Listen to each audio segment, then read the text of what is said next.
여러분 안녕하세요. 나윤수 목사입니다. 신약 성경과 윤리 7번째 시간으로서요.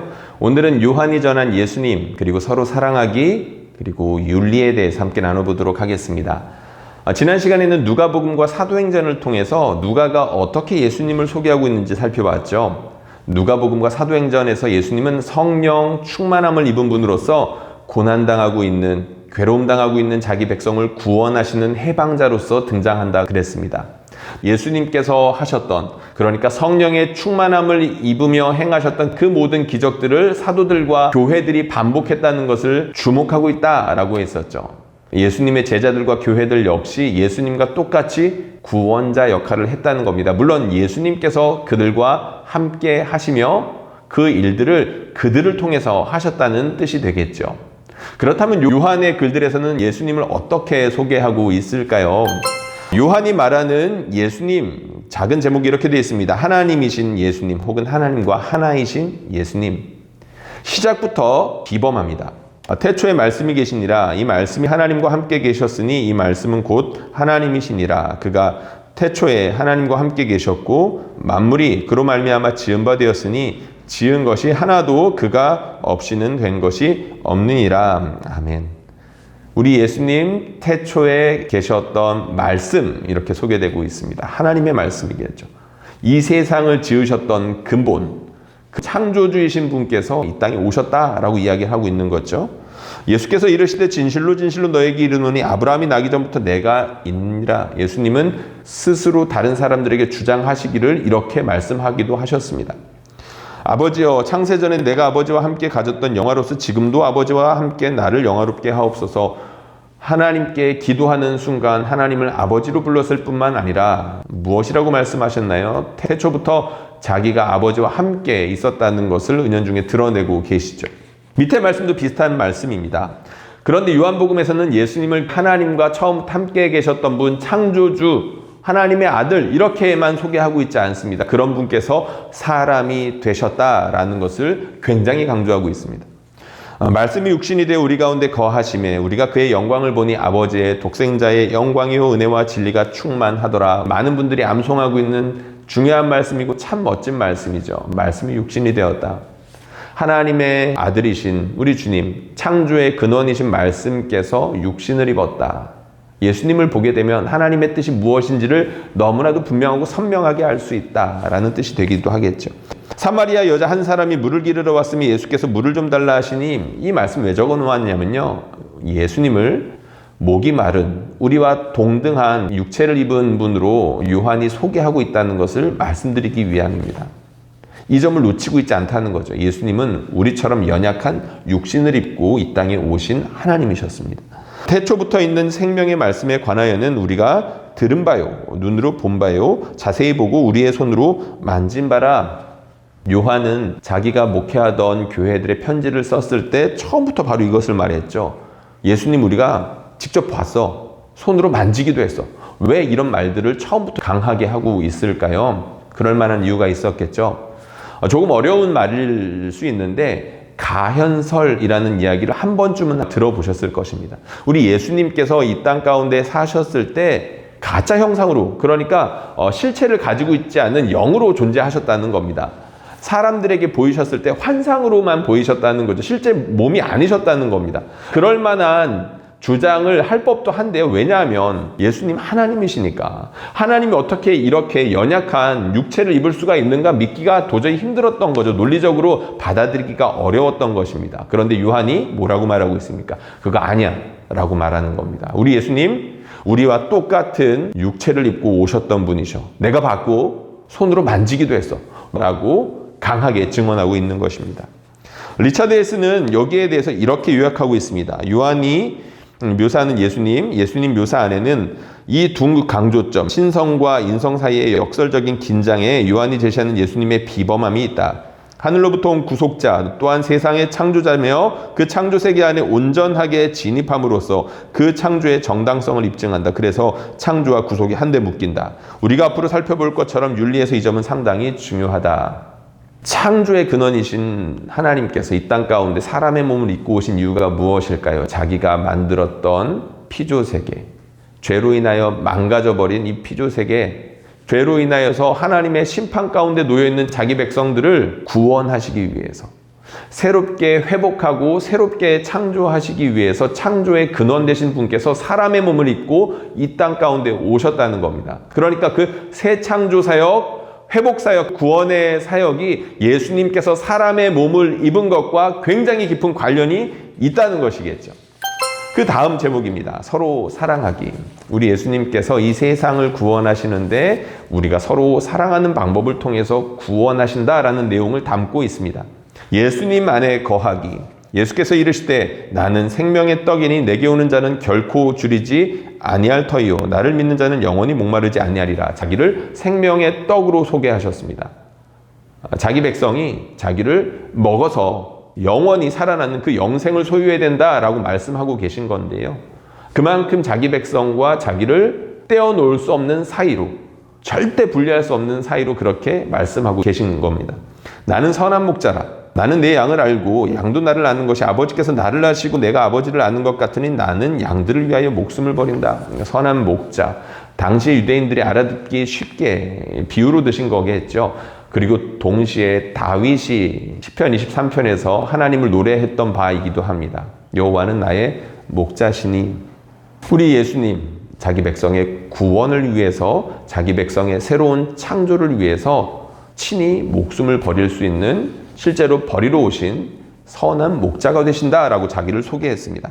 나는 포도나무여 너희는 가지라. 그가 내 안에 내가 그 안에 거하면 사람이 열매를 많이 맺나니 나를 떠나서는 너희가 아무것도 할 수 없음이라. 이번에는 자신을 포도나무요 이스라엘 백성을 가지라고 표현했습니다. 도저히 떨어질 수 없다는 거죠. 근데 죄로 인하여 분리되어 있는 상태, 그게 너무나도 비정상적이라는 것을 이런 식으로 표현하고 계신 겁니다. 너무나도 자연스럽게 붙어만 있으면 열매 맺을 수밖에 없다는 것을 보여주고 있다는 거죠. 우리 예수님은 생명의 떡이시오. 그리고 선한 목자이시죠. 그리고 포도나무요 가지, 이런 관계가 되기도 합니다. 그리고 이렇게 말씀 또 하셨습니다. 이제부터는 너희를 종이라 하지 아니하리니 종은 주인이 하는 것을 알지 못함이라. 너희를 친구라 하였노니 내가 내 아버지께 들은 것을 다 너희에게 알게 하였음이라. 친구라고 하고 있습니다. 마가복음에서 예수님을 어떻게 소개하고 있었죠? 십자가에 달린 그리스도, 왕으로 예수님을 소개하고 있습니다.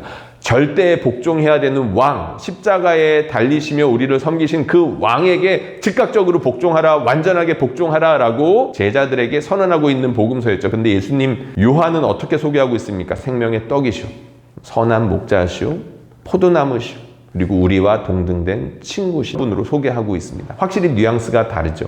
우리와 동등한 위치에서, 그러니까 인격적으로 우리와 관계를 맺으시는 너무나 친밀한 주님으로 설명하고 있는 것입니다. 리처드 헤스는 이렇게 요약하고 있습니다. 요한은 성도들의 공동체가 예수님의 사명을 수행해야 한다는 점을 단언한다. 요한복음에서 예수님의 기적은 표적으로 불린다. 요한의 교회들이 예수님처럼 기적적인 일을 경험하더라도 이것들은 더 큰 일, 즉 복음을 전하기 위한 수단으로 기능한다. 공동체의 가장 중요한 책임은 예수님에 대한 진리를 선포하여 듣는 이들 모두가 믿음을 통하여 예수님의 생명을 얻게 하여 하나님을 영화롭게 하는 것이다.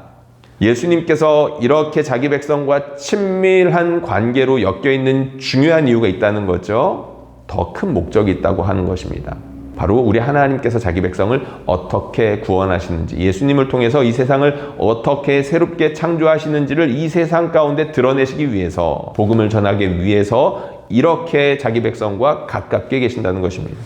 공동체 내의 사랑, 이 부분은 무엇일까요? 예수님께서 자기 백성과 놀라울 정도로 가깝게 계시면서 우리 하나님의 영광을 온 세상 가운데 반짝반짝 빛내시는데, 그 구체적인 방법은 다름 아니라 공동체 가운데 서로 사랑하는 방법을 통해서 그렇게 하신다는 것입니다.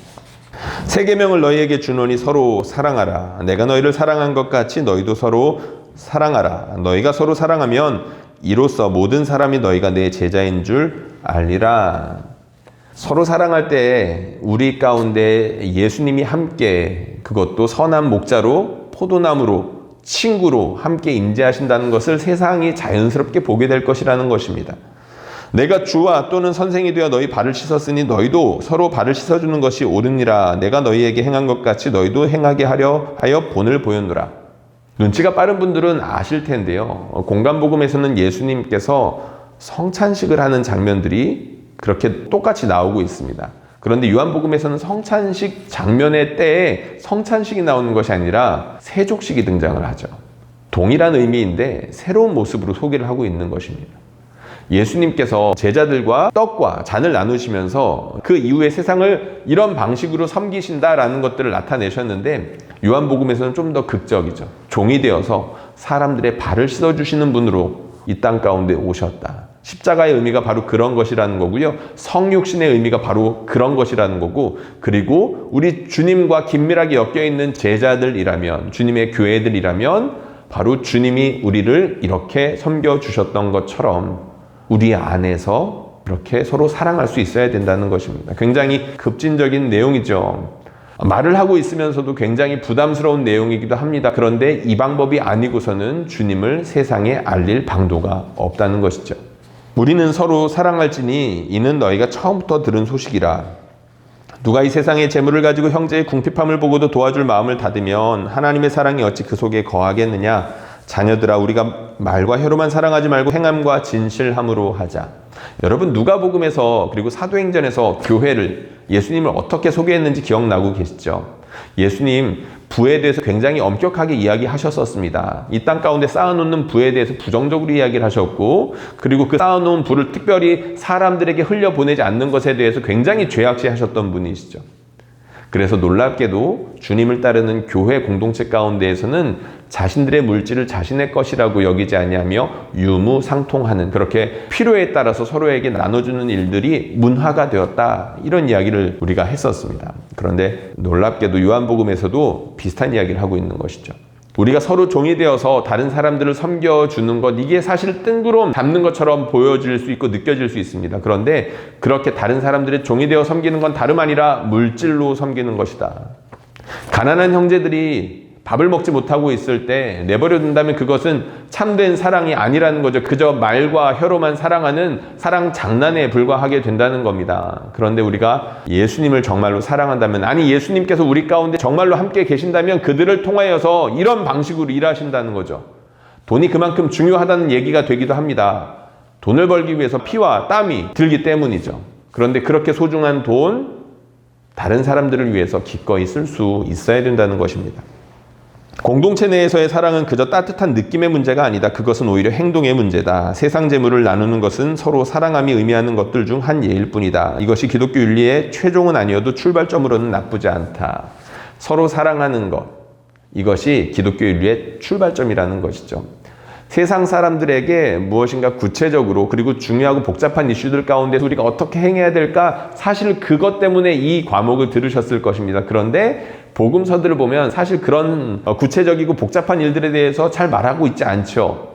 근본에 대해서 말하고 있고 시작점에 대해서 말하고 있습니다. 세상 가운데 우리가 주님의 백성으로 어떻게 살아갈 것인가, 서로 사랑하는 것부터, 바로 이게 좋은 출발점이 될 수 있다는 것이죠. 세 번째 작은 제목인데요. 사회적 위치의 재정립. 나의 나라는 이 세상의 것이 아니다. 예수님께서 뭐라고 말씀하셨을까요? 예수께서 대답하시되 내 나라는 이 세상에 속한 것이 아니니라. 만일 내 나라가 이 세상에 속한 것이었더라면 내 종들이 싸워서 나로 유대인들에게 넘겨지지 않게 하였으리라. 이제 내 나라는 여기에 속한 것이 아니니라. 나라에 대한 이야기를 하고 계십니다. 예수님의 나라, 하나님의 나라겠죠. 그 나라 백성들은 어떻게 살아가나요? 우리 예수님께서 종이 되셔서 그 제자들의 발을 씻기셨던 것처럼 서로 사랑하는 나라가 주님의 나라입니다.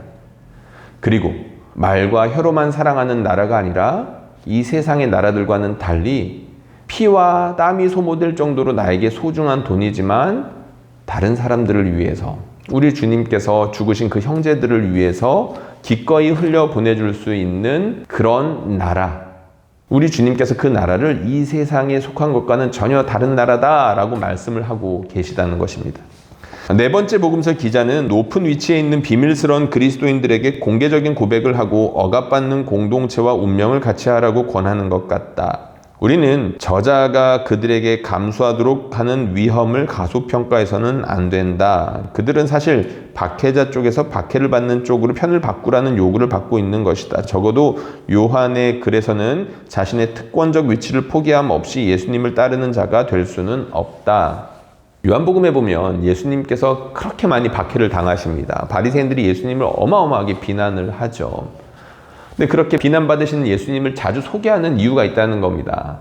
예수님의 제자들 혹은 예수님을 따르는 교회들 역시 그러한 처지에 놓여 있다는 것을 넌지시 말해주는 것이기도 하면서요, 박해받는 쪽에 있다고 해서 영원토록 그렇게 될 것이 아니라는 것이고, 동시에 박해받는 쪽에 있지만 그쪽이야말로 정말로 영생을 누리는 쪽이며 이 세상에 속한 것이 아닌 하나님에게 속한 나라의 백성이라고 이야기를 하고 있다는 거죠. 특권적인 위치에서 시혜를 베푸는 것처럼 그런 식으로 이 세상에서 사랑한다라고 말한다면 그 사람은 그냥 이 세상에 속한 사람인 것입니다. 그런데 박해받는 쪽으로 넘어와서 우리 주님이 제자들을 섬기셨던 것처럼 자신의 특권을 포기하고 사람들을 섬기기 시작할 때 주님이 그들과 함께 있다는 것을 세상 사람들이 자연스럽게 보게 될 것이며, 공동체 안에 있는 사람들 역시 이 나라가 세상에 속한 것들과는 전혀 다른 우리 주님의 통치를 받고 있다는 것을 더욱더 가깝게 알아갈 수 있다는 것을 보여주고 있는 것입니다.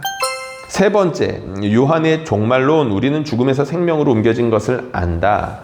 각각의 복음서들을 통해서 종말론을 강조하고 있다. 사실 사도 바울의 글들에서도 그랬죠. 신약 성경 모두에서는 이 종말론의 관점이 굉장히 중요한데, 요한복음 역시, 그리고 요한의 모든 글들에서 종말의 관점을 제시하고 강조하는데 굉장히 신선하고 신비롭습니다. 요한이 마지막에 대해서 어떠한 관점을 가지고 있는지 잘 보여주는 말씀이 있는데요. 읽어보겠습니다. 내가 비옵는 것은 이 사람들만 위함이 아니어도 그들의 말로 말미암아 나를 믿는 사람들도 위함이니, 아버지여, 아버지께서 내 안에 내가 아버지 안에 있는 것 같이 그들도 다 하나가 되어 우리 안에 있게 하사 세상으로 아버지께서 나를 보내신 것을 믿게 하옵소서. 신약 성경을 보면요, 마치 예수님께서 당장이라도 올 것처럼 긴박하게 소개하고 강조하는 말씀들이 있습니다. 그런데 요한복음 그리고 또 다른 복음서들에도 보면 종말이 긴급하게 당장 온다기보다는 오늘 여기 지금 나와 있는 말씀처럼 그들의 말로 말미암아 나를 믿는 사람들, 당장 예수님이 오시기보다는 이 말을 통해서 나의 제자들을 통해서, 그리고 그 제자들의 또 다른 제자들을 통해서 믿는 사람들이 있을 거다라는 것을 암시해주는 그런 말씀인 거죠. 종말을 당장 내 앞으로 땡겨오는 것이 아니라 이 이후의 시간들에도 나를 믿는 사람들이 있을 거다라는 것을 보여주고 있다는 것입니다. 이 점이 요한의 종말론을 보여주는 아주 중요한 주제인데, 작은 주제들 하나씩 살펴보면서 이것이 무엇을 의미하는지 한번 이야기해 보도록 하겠습니다. 첫 번째는 심판입니다. 그를 믿는 자는 심판을 받지 아니하는 것이요, 믿지 아니하는 자는 하나님의 독생자의 이름을 믿지 아니함으로 벌써 심판을 받은 것이다. 사도 요한은 심판을 장래로 미뤄두는 것이 아니라 현재로 가져와 버립니다. 마지막에 임할 심판이 지금 이미 이루어지고 있다는 것을 보여주고 있는 것이죠. 예수께서 이르시되 나는 부활이요 생명이니 나를 믿는 자는 죽어도 살겠고 무릇 살아서 나를 믿는 자는 영원히 죽지 아니하리라. 반대의 경우죠. 예수님을 믿는 사람들 영원히 죽지 않을 것이다. 마지막 때 우리가 천국에 가서 영원히 산다라는 그런 의미가 아니라 그 영원한 삶을 바로 현재로 가져와서 선언합니다. 예수님 믿는 사람은 이미 영생을 얻었어, 천국을 살고 있는 거야 라고 말하고 있다는 거죠. 우리는 형제를 사랑함으로 사망에서 옮겨 생명으로 들어간 줄을 알거니와 사랑하지 아니하는 자에게는 사망에 머물러 있느니라. 요한은 예수님을 믿는 것을 사랑으로 동시에 연결합니다. 예수님을 믿는 사람은 사망에서 생명으로 옮겨왔는데, 그렇게 영생을 살고 있는 사람의 모습은 어떻습니까? 서로 사랑하고 있는 사람인 겁니다. 예수님을 믿는 사람은 이미 서로 사랑하고 있는 사람인 거고, 서로 사랑하는 사람들을 보니까 예수님 안에 있는 사람이더라 라고 이야기하고 있는 거죠. 분리할 수 없다는 겁니다. 믿음과 순종, 믿음과 사랑, 특별히 요한복음에서는 서로 사랑, 이것을 예수님을 믿는 것과 절대로 분리할 수 없다 이야기하고 있다는 거죠. 리차드 헬스는 이렇게 요약하고 있습니다. 예수님과 대면하는 순간 믿음과 불신, 보는 것과 보지 못하는 것 사이의 구분이 이미 이루어졌다. 따라서 신앙 공동체 안에 있는 자들에게는 영생은 바로 현재다. 공동체는 하나님이 예수님과 연합되어 있는 사람들에게 주시는 종말론적 생명의 풍성함 속에서 살아가고 있다. 예수님께서 우리와 함께 하시죠. 그런데 예수님 누구와 함께 하십니까? 하나님과 함께 하시죠. 서로 사랑하는 것, 이게 눈에 보이는 게 전부인 것 같지만 공동체 안에 있는 사람들은 그 신앙의 비밀을 알아가게 되는데, 예수님께서 우리 안에 계시고 그 예수님 안에 하나님께서 함께 계시고 우리 공동체 가운데 그런 하나님의 임재로 풍성하다는 것을 서로 사랑하는 가운데에서만 확인할 수 있다는 것입니다. 그런데 놀랍게도 그것은 우리 안에서 그치는 것이 아니라 우리를 통해서 우리 밖으로 세상을 향하여 반짝 그렇게 빛나게 될 것이다 라고 이야기하고 있다는 거죠. 보혜사에 대한 종말론적 관점에서 보혜사가 또 중요합니다. 내가 아버지께 구하겠으니 그가 또 다른 보혜사를 너희에게 주사 영원토록 너희와 함께 있게 하리니 보혜사 곧 아버지께서 내 이름으로 보내실 성령 그가 너희에게 모든 것을 가르치고 내가 너희에게 말한 모든 것을 생각나게 하리라. 성령님께서 우리와 함께 계십니다. 눈에 보이시지 않는 성령님이 어떻게 함께 하십니까? 예수님께서 우리에게 주셨던 말씀, 제자들에게 주셨던 말씀, 제자들에게 행동을 통해서 보여주셨던 그 하나님의 끔찍한 사랑, 그 놀라운 사랑들을 성령님을 통해서 우리가 마치 손으로 만진 것처럼 가깝게 알 수 있도록 그렇게 함께 해주신다는 것이죠. 성령의 임재는 요한의 글에 구체적인 윤리적 교훈이 없는 것에 대한 어느 정도의 설명이 될 수 있다. 보혜사의 적극적인 임재는 위로의 근원이고 영생의 단면이다. 장래 구원에 대한 긴박성은 아무래도 다른 성경들에 비해 감소되어 있다. 종말의 영이신 성령님께서 우리와 함께 하시면서 우리가 영원 후에, 그러니까 천국에 가서나 누릴 것 같은, 마지막 때에 누릴 것 같은 그런 사랑들, 그런 하나님의 백성들이 누릴 풍성한 삶들을 교회 공동체 가운데에서 누릴 수 있게 해주시는데, 여기서 말하고 있는 중요한 주제는 무엇이냐면 성령께서 그렇게 함께 하시기 때문에 구체적인 윤리적 지침, 그게 덜 할 수 있다는 거죠. 성령께서 함께 해주시면서 개별적인 공동체 가운데 그들이 처한 구체적인 이슈들에 대처할 수 있는 지혜와 능력을 주는 분으로 계시기 때문입니다. 굉장한 위로가 되는 그런 주장이죠. 네 번째는 요한계시록입니다. 사도 요한이 쓴 요한계시록은 굉장히 앞에 있는 요한복음 혹은 요한서신서들과는 다른 뉘앙스들 혹은 다른 방식으로 쓰여 있기 때문에 해석하기 어려울 수 있습니다. 그런데 제가 여러분들한테 요한계시록 강의를 했던 적이 있었죠. 그 강의를 한 번쯤 시간이 되시면, 아직 못 보신 분이라면 요한계시록 강의를 한 번쯤 보시는 것을 추천드립니다.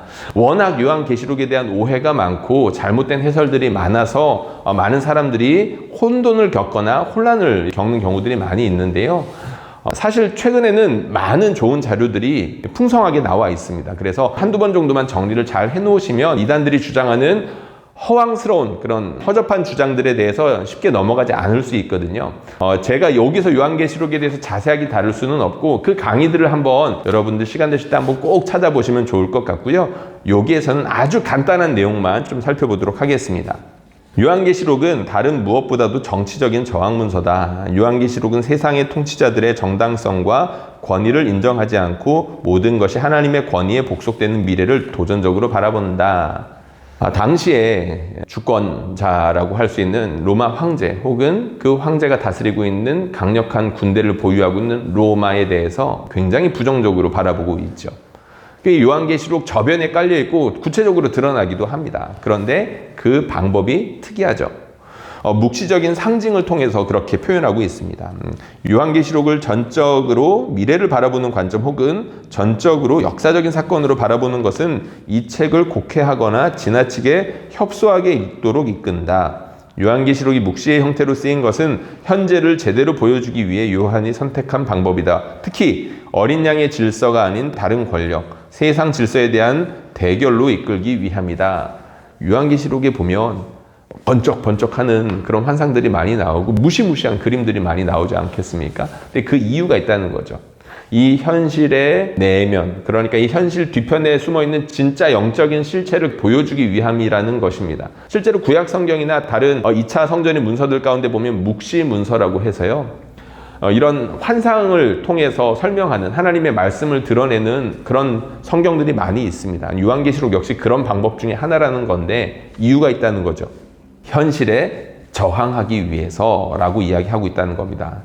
세상의 잘못된 방식을 따르지 말고 어린 양의 질서대로 하나님의 교회들은 그렇게 따라야 된다는 것을 이 묵시적인 방법을 통해서 강력하게 권면하고 있다는 것입니다.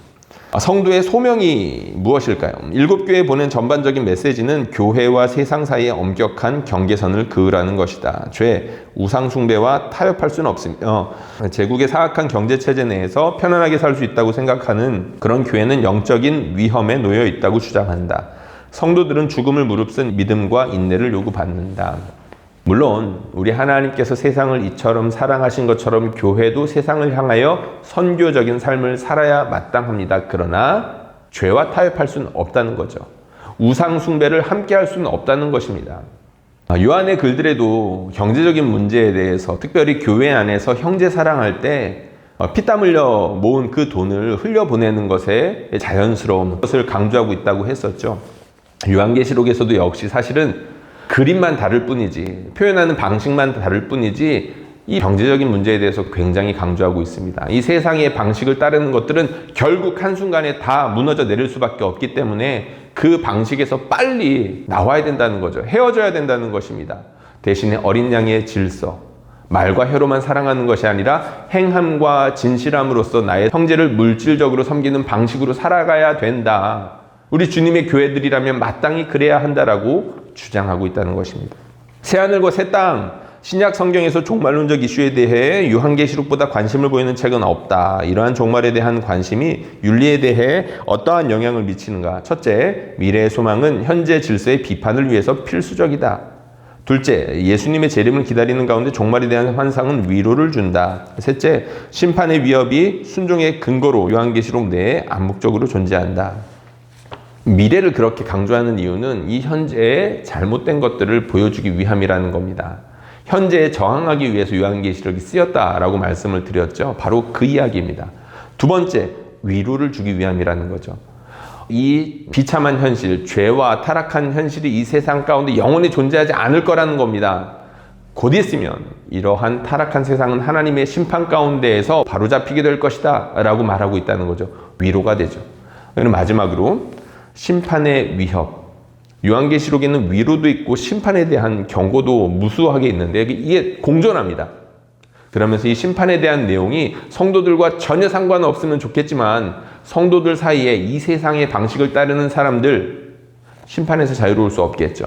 경고가 뜨끔하게 다가올 수 있는 것입니다. 하나님의 뜻대로 사는데 중요한 자극제가 될 수 있다는 겁니다. 요한계시록에 나오는 그런 심판의 경고들은 성도들을 그렇게 자극하고 이렇게 채찍질을 하면서 하나님의 말씀을 따르라는 경고로 쓰인다는 것이죠. 마지막입니다. 요한이 이렇게 요한의 편지들을 통해서 예수님이 어떤 분인지 그리고 공동체 가운데 우리가 예수님을 어떻게 따라야 하는지 여기에 대해서 살펴봤는데 이것을 아래와 같이 한번 정리해 보았습니다. 첫 번째, 공동체와 예수님의 연합이 깊고 끈끈하다. 예수님의 이야기는 교회의 이야기가 되고 교회의 이야기는 예수님의 이야기가 된다. 두 번째입니다. 빛과 어둠, 위와 아래, 선과 악, 진리와 거짓, 생명과 죽음 등 양극성이 뚜렷하다. 요한복음, 요한 1, 2, 3서, 요한계시록이 그렇다는 겁니다. 신자들의 공동체 내에서 요한의 말씀은 연대와 교제라는 비전을 제시한다. 뜨겁게 사랑하는 것을 요구한다는 것이죠. 네 번째입니다. 죄를 거부하며 의롭게 살 것을 강하게 요청한다. 심지어 세상 가운데에서 떨어져 나오는 한이 있더라도 죄에서 멀어져야 되고 끊어져야 된다라고 강조한다는 것입니다. 다섯 번째입니다. 교회를 인도하는 성령의 임재는 위로와 윤리적 확신을 제공한다. 성령님께서 우리와 따로 분리되어 존재하시는 분이 아니십니다. 예수님이 우리 안에, 우리가 예수님 안에 있는 것처럼 긴밀하게 임재하시는 분이라는 거죠. 위로해 주시고 구체적으로 인도해 주시는 분으로 함께 하신다는 것입니다. 여섯 번째, 하나님의 말씀은 세상의 권력 개념을 전복한다. 십자가의 말로 예수님께서 들림을 받아 영광을 입는 사건이다. 자세하게 표현하지는 못했지만요. 요한복음에 보면 예수님께서 올라간다 혹은 들림받는다 라는 것을 십자가를 향해서 사용하고 계실 때가 여러 차례 나옵니다. 그러니까 십자가에 달리는 곳, 종이 되어서 제자들의 발을 씻기는 그곳이 바로 영광의 장소라는 거죠. 세상의 개념을 뒤집어 놓는다는 것입니다. 마지막입니다. 예수님의 성육신은 세상과 믿음의 이원론을 철저하게 해체한다. 요한이 보여주는 예수님은 발을 씻어주는 분, 눈물 흘리시는 분이었다. 그래서 요한이 물질에 대해서 그렇게 강조했던 것입니다. 예수님께서 육신을 입고 사람들을 섬기는 그것은 뜬구름 잡는 이야기, 모호한 이야기가 아니라 우리의 구체적인 땀과 수고가 필요하다라는 것을 보여주시기 위함이라는 거죠. 우리 하나님께서 이 세상을 구원하실 때 우리 주님의 헌신, 대속적인 죽음, 구체적인 사랑을 통해서 우리를 구원하시는데 그 주님의 사랑은 자기 백성들, 그러니까 우리 주님의 백성들과 긴밀하게 연결되면서 그 백성들 역시 주님처럼 이 세상에서 구체적인 수고를 감당하게끔 그렇게 이끌어 주신다는 것입니다. 우리 주님이 성령님을 우리에게 보내주시면서 그 주님의 교회가 주님처럼 살도록 이끌어 가신다는 것이죠. 이것이 바로 요한이 우리에게 보여주는 윤리적인 비전입니다. 여러분 시청해 주셔서 감사합니다.